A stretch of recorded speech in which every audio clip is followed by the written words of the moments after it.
I've only been in the Big East for a year and a half, but that was a heck of a Big East basketball game. Really, really thankful for our crowd. For our students not being here, most of our students not being here, that was about as loud as a crowd as I've heard. It's just something special in this league when basketball means so much to both programs like it does to UConn and to Marquette. And I'm really, really grateful to be part of it. Our guys really had to respond when UConn punched us in the mouth early. They went on that run, mid-first half and took a lead, 11-point lead. And I thought Sean Jones was by far, for us, the MVP of the first half because of him, we were able to stay attached going to halftime with only a 4-point deficit. I mean, he played with reckless abandon, but also played under control, made great plays, made a big three, and his defensive intensity changed the game as well. And then the way our guys came out of halftime, I just can't say enough about their sense of urgency and willingness to go after doing what we had to do to get stops. Certainly wasn't a masterpiece of a defensive game. The numbers say both teams played better on offense than they did on defense, but sometimes you can play really, really good defense and then the other team is also, tough to deal with. I thought the kid Klingon, man, I mean, it's like Zach Edey all over again. But I'm just really, really proud of the way that our guys fought and battled, and could go down the line from Omax to Oso to Cam to Tyler, Stevie. Job came in and gave us a real lift. Our freshmen, we needed everybody tonight. Shaka, it seems like this team at the last couple of weeks has really figured out how to win games in the second half. Just what have you liked about your guys' grit and poise in the second half recently? Well, I think our guys, through 18 games, there's an even stronger belief than before that we can win against great teams, going down a stretch of close games. I mean, honestly, coming into this season, we had a lot of confidence as a team, our coaches and our players, but there were a lot of unknowns. And the fact that our guys are playing better down a stretch of games, I think, is in a lot of ways because they've done it now, and they've been in some games, and we took some lumps in some close games early in the year, and you've got to go through that experience. But, to have Oso as a guy late in the game that you can put the ball in his hands is just a very, very unique thing. Not a lot of teams have that. I thought they really bothered us with their size around the basket in the first half, blocking 7 shots, and I thought in the second half, because he was able to step out and handle the ball, it was effective for us to some extent to stretch them out. And then he and Tyler and Cam made a lot of really good plays. And I thought Omax had some terrific plays and helped us get to the foul line a lot, which was huge. Oso got to the line in a very critical situation late in the game. He hasn't had good numbers from the line this season. Just what does it say about him for him to knock down those 4 down the stretch? He's a good free throw shooter. I mean, he's historically been a good free throw shooter. He works on his free throws every day. He makes free throws in practice. We do a little drill called pressure free throws, which is just sending a guy to a line. We actually did it 2 days ago. It was also pressure free throws. You got to make 2. He made 2. So we all have a ton of confidence in him. What I saw in his eyes was there was no avoidance. There was no hesitation.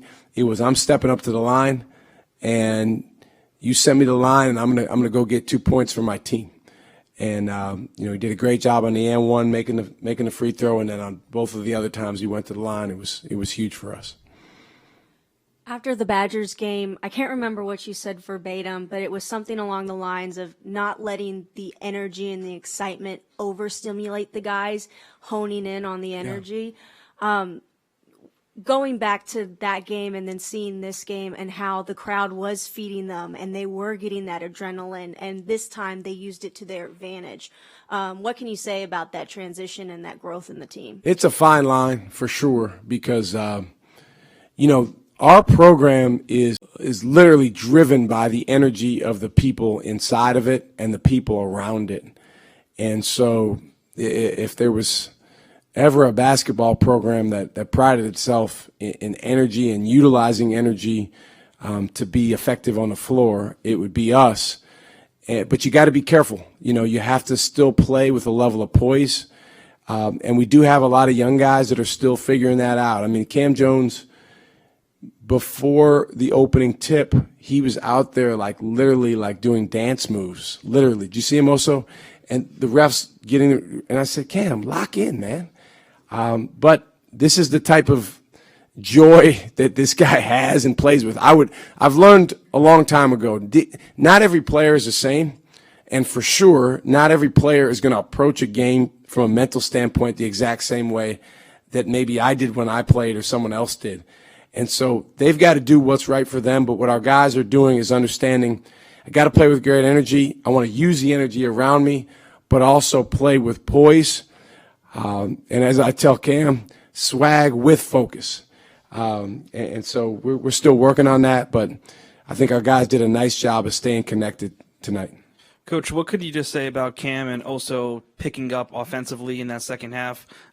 Solid over the 11-1 run to start off, but also throughout the half to keep that lead and what got the win. Those guys are good players. I mean, they're very unique players. Cam's a guy that, he just scores in a lot of different ways. There was one time he got the ball in front of our bench and he kind of hesitated, and it's like, Cam, just go by the guy. He can't guard you. And he really attacked. When he's in attack mode, it's good for us. And then also, again, he's unique because he's 6'10", and he can handle and pass the ball like a guard, and he makes good decisions. So, you can put him in situations. I mean, we're literally, he's our biggest guy out there, and we're setting ball screens for him. That's unique. But it's a testament to his work ethic. Every day, starting last spring, he was in the gym working on his ball handling. And there's a lot of times where a coach says, hey, you should work on this, you should work on that. But for a guy to actually be dedicated to doing it every day, it's great to see that carrying over to results in the game. Hey there, Coach. Congrats on the win tonight. First of 3 straight against top 20 teams. How do you keep this momentum going? You guys are already hot, but how do you keep the momentum going? Yeah, we try to play one game at a time. I mean, we knew that our schedule was going to get really tough here. But the good thing is, you come out here tonight and we play one team, UConn. And, our guys get a day off tomorrow. Then we got 2 days to practice, and then we play another terrific one team. And that one will be on the road. So there's a whole nother set of challenge that comes along with that set of challenges. But I think building off the things that our guys did well and then understanding how we can be a little bit more assertive and aggressive in the first half, because this is the 3rd or 4th consecutive game where our second half has been characterized, I would say, by more violence and aggressiveness than our first half. You mentioned Sean Jones, and I think you got several performances off the bench. Chase, and I think even Jop was chipping in on the defensive end. What'd you think of those guys off the bench? I thought those guys were good. I mean, it was when you know that you have a good group, when you really want to play more than 5 of them in crunch time. And, the flip side of that is if you're coaching a team and you only got 2 or 3 guys you really want to be out there, well, you got to have 5 out there. And I thought tonight we could have put Chase Ross in the game late, and he could have done a great job, defensively on Hawkins. Sean Jones was terrific all game.